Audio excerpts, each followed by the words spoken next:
The airplane cabin hummed with a sterile calm as the jet ascended into the clouds. Business-class passengers tapped on sleek tablets and swirled glasses of overpriced wine. Neatly pressed suits, manicured hands, hushed conversations. And then, a sharp, shrill wail shattered the manufactured serenity. David flinched. He shifted in his seat, bouncing the crying baby gently in his arms, one hand cradling the soft back of his son's head. The child, barely 6 months old, squirmed against his chest, his cries turning more urgent, more helpless. David whispered against the infant's ear, "It's okay, King. Just breathe with me." A woman 2 seats ahead turned her head dramatically. Her pearl earrings trembled with the movement. She wasn't subtle. "Ugh," she muttered to the man beside her. "Some people just don't know how to keep their kids quiet." David heard it. So did the man seated across the aisle. Their eyes met, briefly, and David saw it. The quiet suspicion, the unspoken question. What is he doing here? His suit was navy blue, tailored. His shoes, clean. His watch sleek, quiet luxury. But it didn't matter. He was still that man with a crying baby. He reached down awkwardly, trying to retrieve the pacifier that had fallen near his feet without jostling the baby further. The bassinet they had promised him never installed. The extra blanket never delivered. A flight attendant approached, her smile tight, not touching her eyes. "Sir, is there someone flying with you?" David's jaw tightened. "No, well?" Her gaze flicked to the baby, then back to David. "We're just trying to maintain a calm environment. Would you like me to move you toward the back? Maybe it'll be quieter there for both of you." He blinked at her. This was the 3rd time. First, the gate agent had double-checked his boarding pass with a raised brow. Then security had randomly screened his bag. Twice. Now this. "I paid for this seat," he said, his voice even. "I think we'll stay right here." A flicker of discomfort passed over her face. "Of course," she replied, stepping back with the kind of poise taught in corporate HR manuals. He looked around. Avoidant eyes. The woman in pearls now had headphones on, one lifted just enough to sigh louder. A man in the window seat across the aisle shook his head and turned the page of his newspaper with exaggerated calm. The baby wailed again, louder now, angrier. David closed his eyes. A memory rose. Ava's laugh in the delivery room. Her face sweat-drenched, glowing. The nurse handing him the baby. "Congratulations, Dad." And just weeks later, her silence. Cold. Still. "Shoo," he whispered. "Shoo King. I got you." He rocked the baby slightly harder now. Beads of sweat gathered at his temple. The child's cries stabbed through him like guilt. Behind him, someone muttered, "Jesus, can't they sedate babies for flights or something?" Another voice. "He probably doesn't even know what he's doing." He didn't turn. He couldn't. A soft hand rested on his shoulder. He startled. Another flight attendant, younger, black. Her eyes were gentle. "Need some water, sir?" David looked up, stunned for a second. "Please." She returned moments later, handing him a bottle without a word. Her presence lingered longer than protocol allowed. She didn't ask him to move. She didn't ask if he was alone. She just stood beside him as the baby cried. He mouthed, "Thank you." She nodded, then disappeared back into the aisle, swallowed by uniforms and policies. The baby's cries faded into exhausted hiccups. The plane floated over a sea of clouds, but the weight pressing on David's chest was heavier than gravity. He adjusted his grip, rocking gently, and looked toward the empty seat beside him. Still no help. Still alone. But in seat 17B, a pair of curious blue eyes had been watching. Unblinking, the baby's breathing had slowed, but David's heart hadn't. Still thumping, like a war drum muffled under a 3-piece suit. He adjusted King's blanket with one hand and reached for the bottle of water with the other, now lukewarm in the cup holder. The seat beside him remained vacant, a narrow void no wider than an armrest, but to David, it felt like a canyon. He remembered Ava laughing beside him in that same seat on a different flight. A year ago, pregnant, glowing. This baby better not cry on planes, she teased, resting her head on his shoulder. He'd kissed her temple and said, "He'll have your patience." He had her eyes, and her lungs. A soft whimper from King snapped David back to the now. He gently bounced him, whispering low, steady words. "We're okay, little man. We're okay." The hum of the cabin returned. Whispers, sighs, plastic clinks of utensils in lunch trays. It was a silence layered with judgment, not peace. A different flight attendant approached this time. Older, male, pale, neatly combed hair and a badge that read Eric, senior attendant.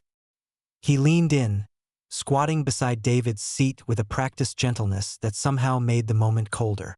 "Sir," Eric began, voice just above a whisper, "I just want to check in with you. We've had a few passengers express concerns." David didn't look up. "Concerns? Well," a pause. "The baby's been inconsolable for quite some time. We understand travel can be overwhelming, especially for first-time parents. We're wondering if you'd feel more comfortable in the rear section. It's a bit quieter, more private." David looked at him then. "Would you ask a white woman traveling alone with a baby to go sit in the back?" Eric blinked. He straightened a little. "This has nothing to do with race, sir.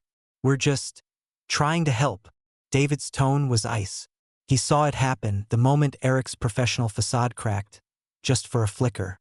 That flash of irritation beneath the veneer of concern. The same look David had seen in a courtroom when a judge interrupted his lawyer mid-sentence.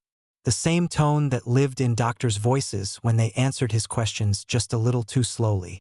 Systemic racism didn't always scream, it often smiled. "I'm fine where I am," David added with finality. Eric exhaled through his nose, gave a small nod, and turned away. The baby stirred again, and David held him tighter, tighter than he had before. He was tired, not just tired from the crying, or the flight, or the weight of a sleeping baby in one arm and grief in the other. He was tired of fighting for permission to just exist. Above them, the fasten seatbelt sign flickered off. A signal, a permission slip for others to move. But David didn't move. He couldn't. Not when moving always meant surrendering dignity to comfort someone else. He glanced around. Still no one sitting beside him. Still no ally. Just a sea of silent faces pretending not to see him. And yet, across the aisle someone was watching. The girl in seat 17B. Blonde. Young. Wide-eyed. She didn't look away when he caught her gaze. She didn't look away. David noticed the girl in 17B again. Young. Maybe 25. Her blue eyes met his, curious but calm. No judgment. No fake smile. Just presence. He blinked, looked away. He couldn't afford hope. Not now. King stirred in his lap, his tiny fingers twitching against David's chest. The boy had finally drifted into a fragile sleep, his cries silenced by exhaustion. David held his breath, afraid that any movement might shatter the quiet. "Honestly," came a whisper from behind him, "if you can't handle your own child, maybe you shouldn't travel with him." A woman's voice, polished, white. David didn't turn around. He didn't need to see her face. "Poor baby," another voice added. "Probably hungry, or tired, or both." Then a soft chuckle. "Male. Older. Or maybe he just needs his mother." David's jaw clenched. He stared at the screen in front of him, flickering with an airline safety video on loop, sound muted. 2 rows ahead, a man in a tailored beige blazer turned sideways in his seat. He adjusted his glasses and leaned slightly toward the aisle, speaking just loud enough to be heard. "You know," the man said, gesturing vaguely behind him without looking, "some people don't understand how overstimulating travel can be for children." He turned his head, locking eyes with the woman across the aisle, who nodded. "I mean, he's clearly overwhelmed," she said. "But still, there's a level of consideration. For others." Beige blazer continued. "In my day, if a man traveled with an infant, he did so with help. A nanny, at least. Or his wife." David turned slowly toward him. His voice came out low, measured. "Maybe in your day, people didn't survive childbirth. The man blinked. He adjusted his glasses again. Excuse me? My wife died 7 months ago. She bled out because a doctor didn't listen when she said something was wrong. David's eyes didn't waver. So no, I don't have help. I have him. And that's enough. The man opened his mouth but said nothing. A pause bloomed between them. Thick, uncomfortable. Then he shifted in his seat and looked forward again. The air was suddenly tighter. The woman behind David muttered, "Well, that escalated." David felt his hands shake. Rage, sorrow, exhaustion. They collided behind his ribs like a pressure valve threatening to explode. He lowered his head, pressing his lips to King's forehead. He didn't want to make a scene. He'd lived his whole life trying not to. But when the world paints you loud just for breathing, silence becomes an act of violence against yourself. A baby cried, and no one offered help. A black father raised his voice, and it became aggression. From the corner of his eye, he saw a woman in the opposite row raise her phone, slowly, pretending to check her messages, but the camera was angled toward him. David exhaled through his nose. They didn't want a father. They wanted a spectacle. He looked toward the empty seat beside him again. Still no crew. Still no offer of support. Just whispers. But then, a movement. The girl in 17B unbuckled her seatbelt. Her fingers hovered over her tray table, hesitant. And for the first time, she spoke. "Do you want me to hold him? Do you want me to hold him?" The words hovered in the aisle like contraband. Innocent, dangerous, impossible to ignore. David blinked. So did half the cabin. Harper immediately regretted speaking out loud. Her voice had come out stronger than she expected. Clear, firm. Not a whisper like she'd rehearsed in her head 10 times already. Her hand was still on the armrest. Fingers curled under the metal lip like she could pull the words back if she just gripped hard enough. David didn't respond. Not with words. His eyes said everything. Confusion, fatigue, disbelief. The silence that followed was taut and prickly. Harper looked down, then back up. "I'm not. I just thought.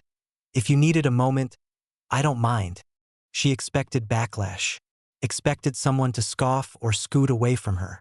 But what she got was something worse. Nothing. Everyone stayed still. Silent. As if they'd hit pause on decency. From the moment she boarded, Harper had watched it all unfold like a script she'd seen before. A script she used to ignore. David's baby crying. The glances. The whispers. The careful tone in the flight attendant's voice. Calculated to seem helpful but calibrated to remove him. And then her own silence. She'd seen it growing up in Charleston. Her mother smiling tight-lipped at the black cashier who'd been accused of theft at the grocery store. Her father's joke about good neighborhoods. The white pastor who said all lives matter and meant it. Harper, 8 years old, sitting at the back of the church and swallowing the shame that didn't belong to her, but somehow lived inside her anyway. She had learned early that silence was polite, that stepping in made things worse, but polite had never made anything better. Her eyes flicked to David again. His grip on the baby had softened, but his body remained stone. "I'm Harper," she said, more gently now. Still, he said nothing. Across the aisle, someone muttered, "Oh, for God's sake." The flight attendant from earlier, Eric, approached, drawn by the tension. His voice was laced with forced calm. "Miss, please return to your seat. Passengers are not permitted to switch during flight." "I didn't switch," she replied. "I asked a question." Eric's mouth twitched. "For safety reasons, we need passengers to remain." David cut in. "She was the first person to ask how I was doing. Maybe you should sit down." Eric hesitated, caught off guard. A few rows ahead, the woman with pearl earrings adjusted them, uncomfortable. Harper looked between them, unsure what she had just stepped into, but certain she wasn't stepping back out. David finally spoke to her softly. "He's sleeping now, but thank you." She nodded, her throat tightening. I couldn't listen to them talk about you like that. Like you weren't even here." David glanced down at King. His son stirred, then settled again. "They've been talking like I'm not here since I got on this plane." There was nothing performative in his voice, just worn truth. Harper sat back, not fully relaxed but not retreating either. Her eyes didn't leave him. I didn't say anything earlier, and I should have. I've done that too many times in my life. David gave her a look, curious but cautious. Why now? Harper inhaled slowly, as if she were still figuring that out herself. Because silence always feels safe, until it feels like betrayal. Outside the plane, clouds rolled past the window like bruises dissolving in light. Inside, the air still crackled with tension, but something had shifted. A fault line had been crossed. Eric took a step back, retreating down the aisle, expression unreadable. The whispers were quieter now, more careful. David adjusted King's blanket again. He didn't smile, but he didn't look alone anymore either.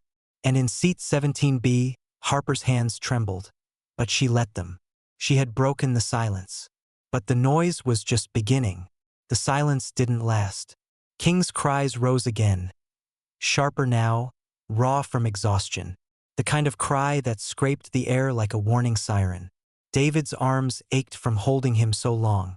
He bounced the baby gently, rhythm steady, lips pressed into a whisper, but it wasn't enough. Harper watched from 17B, her heart beating like a fist against her chest. She had thought maybe the worst was over, that her speaking up had shifted something. But the way people were looking now, like she'd aligned herself with disruption, with noise, with him, it made her throat close. David rocked back slightly, trying to shift King's position, but the boy squirmed harder. His little fists pounded against David's chest. The crying pierced through every row.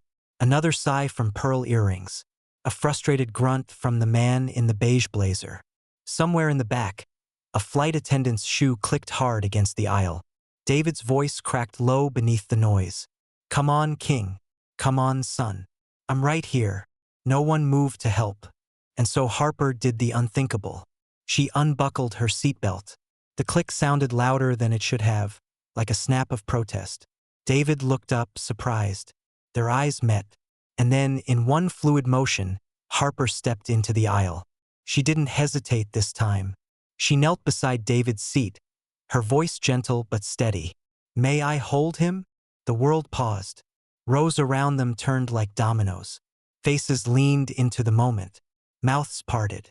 A collective intake of breath. David blinked at her. You don't have to. I know.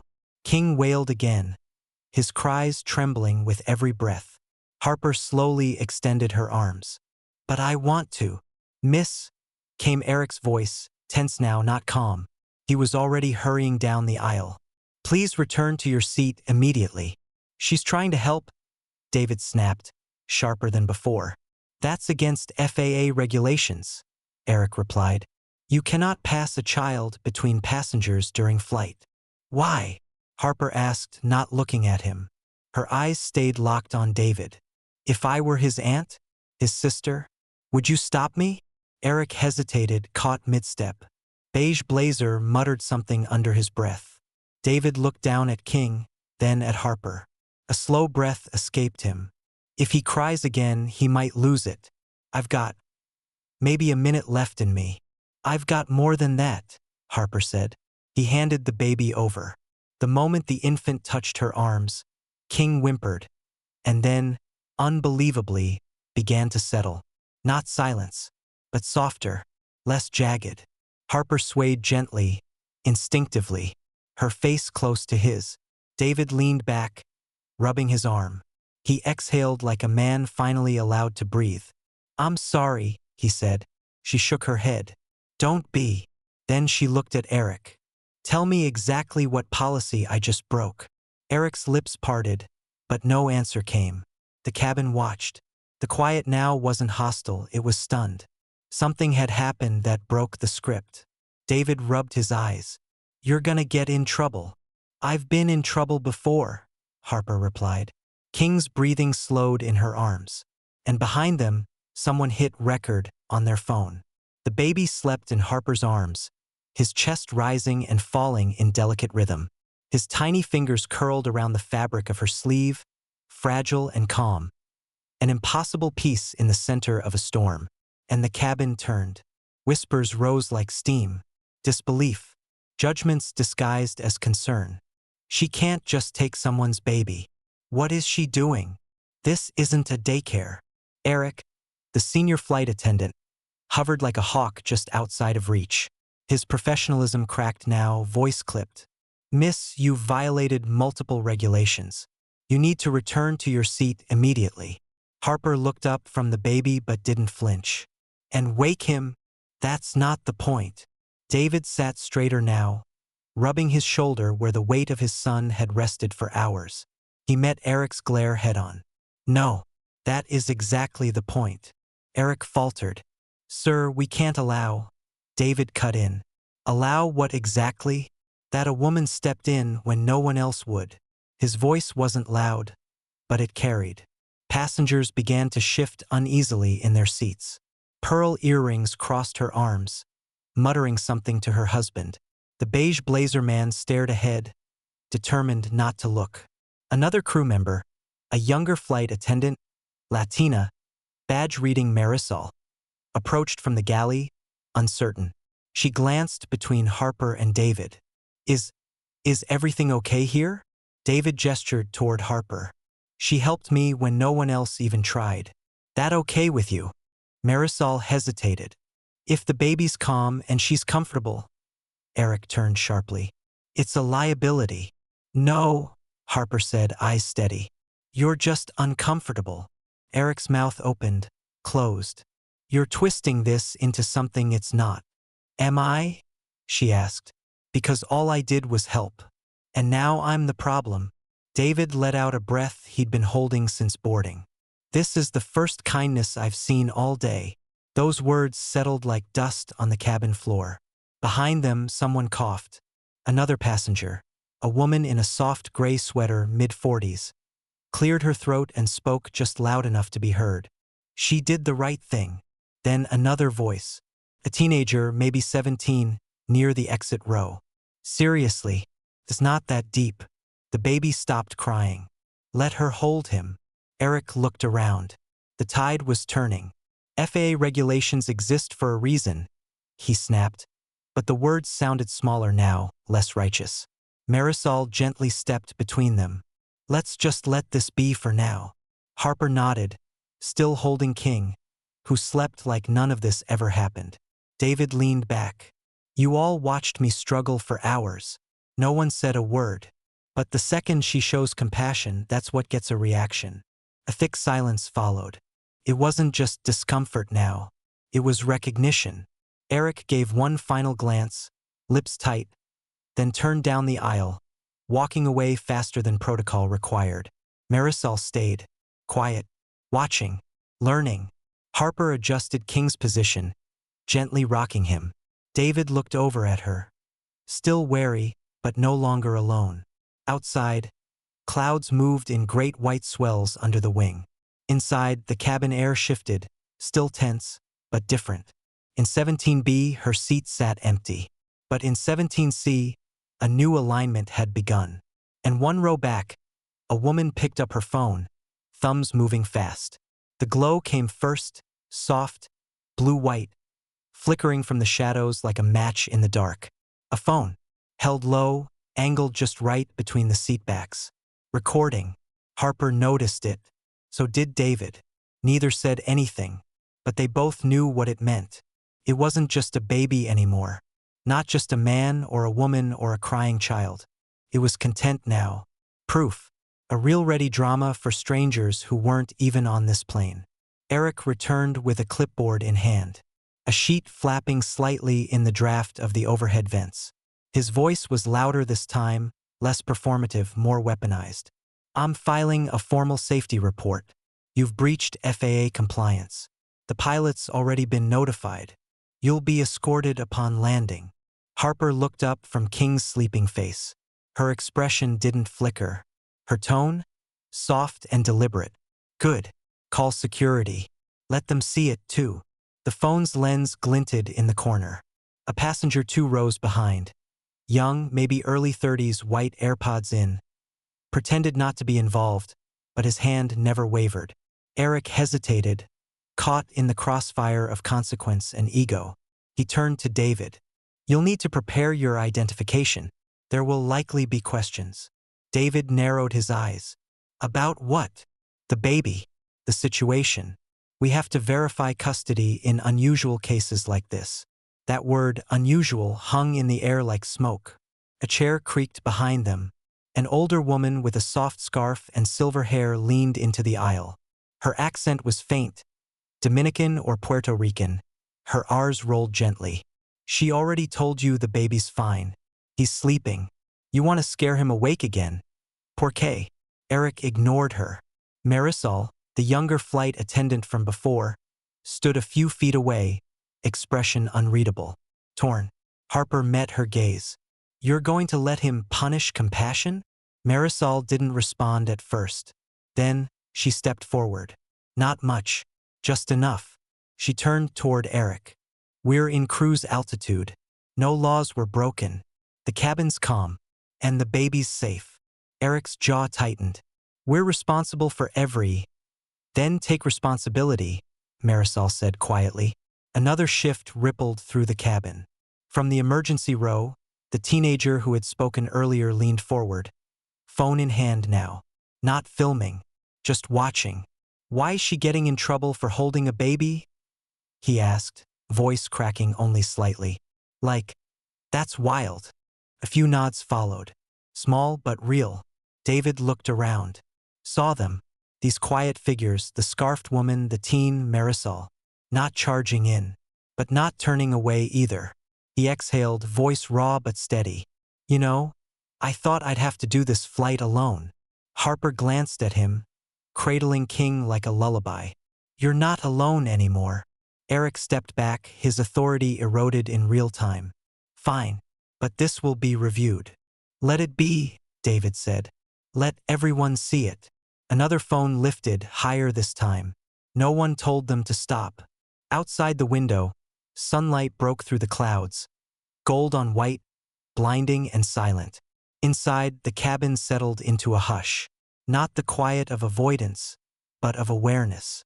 Of lines crossed and sides chosen. In seat 17C, Harper adjusted the baby's blanket. In 17D, David sat beside her, no longer a solitary figure with tired arms. And in row 21, someone hit upload. The wheels touched down with a hollow thunder that seemed to echo through the cabin's tense silence. The baby stirred but did not cry, as if sensing the weight of what had just unfolded above the clouds. David exhaled slowly as the plane slowed, the runway blurring past the oval windows in streaks of gray and white. His palm rested gently on King's back, feeling the steady rhythm of his son's breathing, while Harper remained still, silent, the infant still asleep in her arms like a small anchor of peace in the storm that was brewing. Across the cabin, the mood was different now, heavier, charged with an electricity that hadn't been there during takeoff. Eyes darted nervously between phones and faces. Devices buzzed with notifications that seemed to multiply by the second, each ping another ripple in the digital pond. Something had shifted midair, and it hadn't stayed there, contained in that pressurized tube of recycled air and whispered judgments. By the time the plane taxied to the gate, the cabin was no longer private. The story had left them, escaped through fiber optic cables and cellular towers, spreading faster than the jet stream that had carried them home. Hashtag the Harper flight was already trending, climbing the charts of collective outrage and solidarity with algorithmic precision. Uploaded footage, shaky but clear enough to matter, showed Harper crossing the aisle with quiet determination, David's calm defiance in the face of scrutiny, Eric's brittle outrage cracking like thin ice, and the surrounding silence finally breaking under the weight of what was right. A 15-second clip stitched together with captions and commentary, and now millions were watching what the passengers had ignored in real time, seeing what they had chosen not to see. A crowd waited at the gate. Cameras with telephoto lenses. Reporters with practiced expressions of concern. Some held hastily made signs. Compassion has no regulation. Let fathers father. We see you, Harper. The messages blurred together in a sea of cardboard and conviction. David squinted as the doors opened and the flashbulbs greeted him like gunfire, Each burst of light a small explosion of exposure he hadn't asked for. "I'm sorry," Harper said under her breath, her voice barely audible above the mechanical whir of the jet bridge connecting. "I didn't mean for it to turn into this." "You didn't turn it into anything," David said quietly, his words measured and sure. "They did." Flight attendants stood frozen near the exit, caught between protocol and the human drama unfolding before them. Marisol gave a small nod of solidarity, her eyes conveying what her position wouldn't let her say aloud, but Eric avoided their eyes entirely, studying his clipboard as if it contained the secrets of the universe. David stood with deliberate care, taking King into his arms with the practiced grace of a father who had learned to do everything alone. The baby stirred, grumbled softly, but didn't cry. Maybe he knew in that mysterious way children sometimes do. Maybe he felt the shift in the air, the change in the story they were all now part of. A TSA agent stepped on board, suited and stiff, badge catching the fluorescent light, but didn't approach. Just scanned, watched, assessed. David braced himself for another demand, another insinuation, another moment where his fitness as a father would be questioned by strangers with clipboards and suspicions. But it never came. Instead, a reporter called out from the crowd, voice cutting through the ambient noise of the terminal. "Mr. Bennett, can you say something about what happened up there?" He paused in the doorway, feeling the weight of the moment, the cameras, the expectations. The camera lenses blinked like impatient eyes, hungry for content, for sound bites, for something to feed the endless cycle. King blinked too, small and sleepy, unaware that he had become part of something larger than himself. David turned slowly, his voice firm but even, each word chosen with care. "She didn't just hold my son. She held space for dignity. Something I've had to fight for since the day I became a father without a partner. Since the day I walked into a courtroom to fight for a voice I was told I didn't deserve. She didn't rescue us. She respected us." The cabin behind him was silent, passengers still seated, still processing. The jet bridge ahead buzzed with noise, questions shouted over each other, equipment being adjusted, the machinery of modern media in motion. Harper stepped forward next, head low, shoulders set with quiet resolve. A few microphones pushed toward her like metal flowers seeking sunlight. "Harper, Harper, what made you cross the aisle? Do you see yourself as an activist now? Are you working with a nonprofit?" She held up a hand, the gesture small but definitive. "I'm not here to talk about myself. I didn't do anything heroic. I just stopped being afraid of doing the right thing. That's all." A murmur rippled through the reporters, unsure how to spin a story without a hero who wanted attention, without someone willing to claim the spotlight they were so eager to provide. David turned to her, his voice low enough that only she could hear. "You know they're going to make this political, right?" "I know," she replied, meeting his eyes. "But dignity isn't a party issue." He gave a small, almost smile. "Not relief exactly, just recognition, the acknowledgement that passes between people who understand something the crowd doesn't." The airline issued a statement by the time they reached baggage claim, the corporate response arriving with the efficiency of a machine designed for damage control. It was filled with words like policy review and commitment to inclusion and enhanced training protocols. It didn't say sorry. Later, that night, David's inbox filled with interview requests like digital snow. News anchors with prime time slots, podcasts with millions of downloads, publishers with book deals and advance checks. He declined most, deleting them with the same methodical care he used to fold King's laundry. But one caught his eye. A Fathers group in Newark asked him to speak at their monthly support circle. No press, no stage, no cameras, just men trying to raise children and be seen, to exist in a world that often questioned their very presence in their children's lives. He replied yes. Harper deleted Instagram off her phone that same night, the app disappearing with a satisfying finality. She didn't want to see the edits, the memes, the twisted takes that would inevitably follow. She didn't want to watch herself become a symbol when all she had done was act like a human being. But she got an email from a young woman in Ohio, the message arriving like a small gift. "I didn't say anything when I saw it happen to a black mother on my bus last month. But next time I will. Harper saved it in a folder called Not About Me, a digital reminder of what mattered. And somewhere across the city, a tired father folded his son into a bassinet, kissed his tiny forehead with infinite tenderness, and knew the world still needed fixing. But at least today someone had crossed the aisle. The courthouse steps were cold beneath David's shoes, but he didn't notice the chill seeping through the leather. He stood still, shoulders drawn back with hard-won dignity. King nestled against his chest in a carrier that had become as familiar as his own heartbeat. A soft breeze lifted the edges of the manila envelope in his hand. Final judgment stamped in block letters that seemed to carry the weight of justice itself. He had won. It hadn't been dramatic. No applause echoing through marble halls. No dramatic speech for the cameras. Just a few closing statements delivered with quiet conviction. A gavel falling with finality, and a ruling that finally acknowledged what the medical records had always shown: negligence. Systemic, preventable, deadly negligence. Ava had died needlessly. Her pain had been dismissed, her concerns minimized.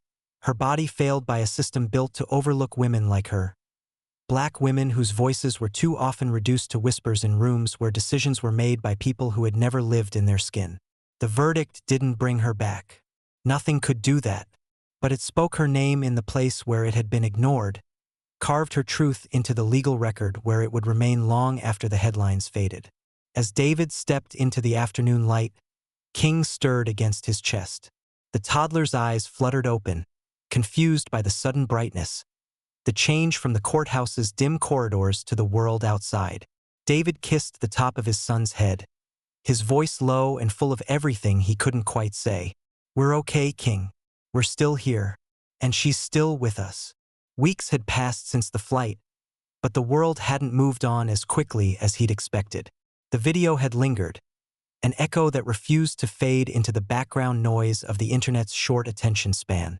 News cycles spun it into think pieces, op-eds, panel debates that dissected every frame, every gesture, every word. They named it a racial reckoning in row 17, as if racism could be contained to a seat number and solved with a hashtag. But for Harper, the aftermath had meant something quieter, more intentional. She had refused interviews with the persistence of someone who understood the difference between attention and action. Ignored sponsorship offers that would have turned her moment of humanity into a brand. Declined TEDx talks that promised to make her a voice for change when all she wanted was to amplify voices that had been speaking truth for generations. Every time someone tried to paint her as a hero, she gently redirected, pointing toward the real work being done by people who didn't need a viral moment to validate their commitment to justice. Instead, she walked into the back room of a small community center every Thursday night. No cameras, no headlines, no social media posts, and helped prepare chairs for a fatherhood support group that met in the space between dinner and bedtime stories. At first, they didn't know who she was. A few men side-eyed her gently, unsure what to make of a young white woman sitting among grieving, weary, working black fathers who had learned to be suspicious of sudden allies and temporary solidarity. But she never tried to lead, never positioned herself as the expert in a room full of people living experiences she could only witness. She listened with the intensity of someone learning a new language, took notes that she never shared, passed out water bottles and tissues, sat in silence when silence was what the room needed, understanding that sometimes the most powerful thing you can do is simply be present without trying to fix or solve or save. And slowly, carefully, they began to speak to her. One told her about his custody battle, the way judges looked at him like a threat instead of a parent. Another cried about his daughter's night terrors, how she woke up screaming for a mother who wasn't coming home. A third said, simply, "I didn't know anyone gave a damn about us until I saw that video." It was in that room that Harper saw what the flight had only hinted at: the daily weight men like David carried, and how easily that weight was dismissed, ignored, or weaponized against them by a society that had complicated relationships with black fatherhood. Tonight, the chairs were arranged in a tight semicircle in the corner of the community center, away from the basketball court where teenagers practiced layups and the kitchen where volunteers prepared meals for families who needed them. No stage, just a microphone clipped to a coffee table and two chairs angled for conversation like old friends catching up. The podcast was called Holding Space. It didn't have sponsors or advertising revenue or corporate backing. It didn't need them. Harper adjusted the mic with hands that had learned to be steady, checking levels one more time. David sat beside her, one hand wrapped around a mug of tea that had gone cold, the other resting loosely on his knee. The recording light blinked red, a small star in the dim room. She spoke first, her voice carrying the weight of everything she'd learned in the months since that flight. People still ask me why I got involved, why I crossed the aisle, and I never have a perfect answer because perfect answers are usually lies.